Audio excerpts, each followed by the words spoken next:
જો અહીંયા ધ્યાન આપો, મેક સ્પેલિંગ એટલે સ્પેલિંગ બનાવવાના છે, પણ તમારે એમાંથી ક્રિયાપદોના સ્પેલિંગ બનાવવાના. ક્રિયા થતી હોય રમવું, દોડવું, કૂદવું, નાચવું, બનાવવું, કાપવું, ખાવું, પીવું, ઊંઘી જવું, બરાબર છે? તો આમાં નિયમ એ છે કે એકનો એક સ્પેલિંગ, એકનો એક અક્ષર ફરીથી ના આવવું જોઈએ. માની લો કે તમે એક ક્રિયાપદનું સ્પેલિંગ બનાવ્યો, તો એમાં જે અક્ષરો એમ, ઈ, યુ એનો તમે ઉપયોગ કર્યો, તો બીજા સ્પેલિંગ ની અંદર એમ એ ના આવવો જોઈએ, ઈ પણ ના આવવો જોઈએ, યુ પણ ના આવવો જોઈએ. એવી રીતના તમારે આમાંથી ક્રિયાપદના સ્પેલિંગ બનાવવાના છે. તો કોણ આવશે? ઉર્વશી.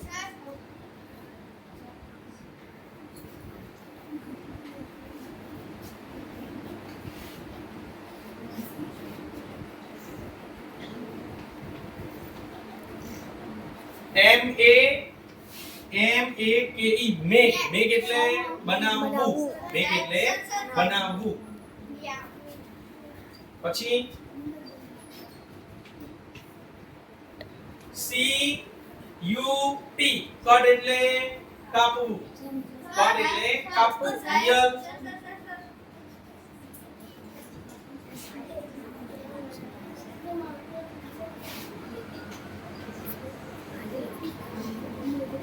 બરાબર છે. આ G સરખો કરવાનો. S I N G સિંગ એટલે ગાવું. જો અક્ષરો ગણી લો 1 2 3 4 5 6 7 8 9 10 11. 11 અક્ષરો થઈ ગયા. 1 2 3 4 5 6 7 8 9 10 11 થઈ ગયા. તો ત્રણે ત્રણ સ્પેલિંગો આમાં આવી.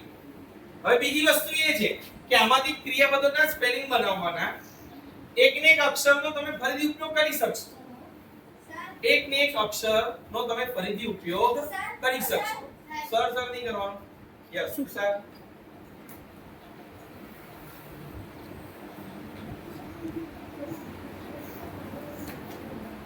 બસ એક જ. મીટ. મીટ એટલે મળવું. મીટ એટલે મળવું. છોકરીઓમાં સોનાલી આવડતો આંગળી ઊંચી કરવાની.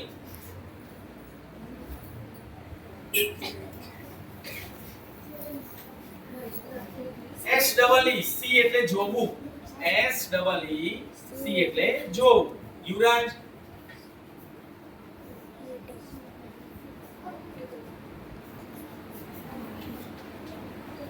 SIT sit.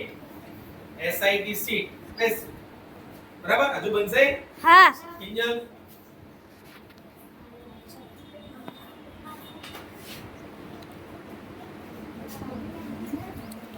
બરાબર છે. EAT eat એટલે ખાવું. હજુ બનશે? આવો.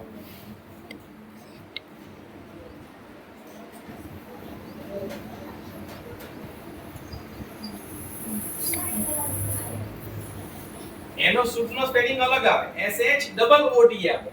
SH ડબલ OT સૂટ એટલે બંદૂકની ગોળી છોડવી. આ SUT એવો સૂટનો સ્પેલિંગ નથી. બરાબર છે? તો આટલા સ્પેલિંગો આમાંથી બને છે. આ સિવાય પણ બીજા વધારે બની શકે, આપણે એમાં વિચારવું પડે. ઓકે?